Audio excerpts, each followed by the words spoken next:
Some of you may be wondering what the title of this video means. Well, it's a message I think the Black community needs to hear in order to move forward.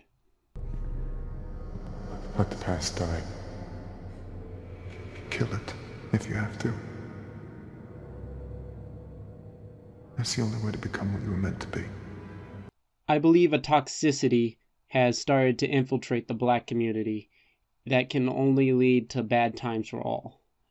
The victimhood mentality is one thing that has been covered by other channels that covered it better than I ever could. But there's a mentality I think could just be as damaging as that one. And that is the payback mentality. I have heard many times the Black community refer to the past crimes of white people, even though the crimes of the father should not set upon the son. Yet I've heard many sought blame and guilt for the state of many Black communities. Do not get me wrong. I am not saying racism does not exist, or it has not have an impact on the Black communities. Matter of fact, it did have a big impact on Black communities in the past, and still affects some communities to this day. But to have this payback mentality spread through the community, to let the hate grow, is no way to move forward. Kylo Ren was right in his statement, or at least in my interpretation, he was right. It is time for the Black community to let go and work with other races. This mentality can only lead to dark places.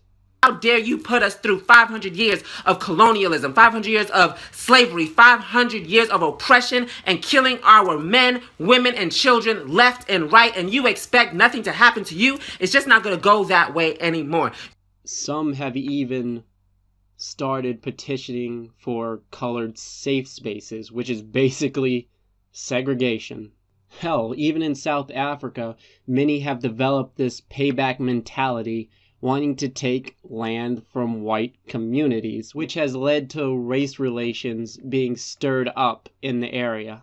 Through confrontation, unfortunately, because our people have waited for so long, right? We've waited for so long and nothing is happening in terms of changing our lived experience. So it's very important to have a movement such as BLF who's going to say, we don't want your handovers. We don't want you to feel pity for us. We are coming for you and we are going to get everything that you own. It's ours. I'm not saying forget history, for those who do not learn from history are doomed to repeat it. But in order for us to move forward, some things just have to be let go. For people who lived through Jim Crow, I know that is asking a lot. To let go of things and forget what happened. But what's the point of it all if all you want is revenge and you rise to power to do the exact same thing? To the new generations of Blacks who didn't even live under Jim Crow or slavery, let it go. It's true that there will always be racist of some type lurking to make things worse. But revenge of this caliber will only bring more hate and division. Honestly, this can be used for any group that is anchored to the past and cannot move forward, and let the guilt and hate weigh them down. Let the past die. Kill it if you have to. It's the only way to become what you are meant to be.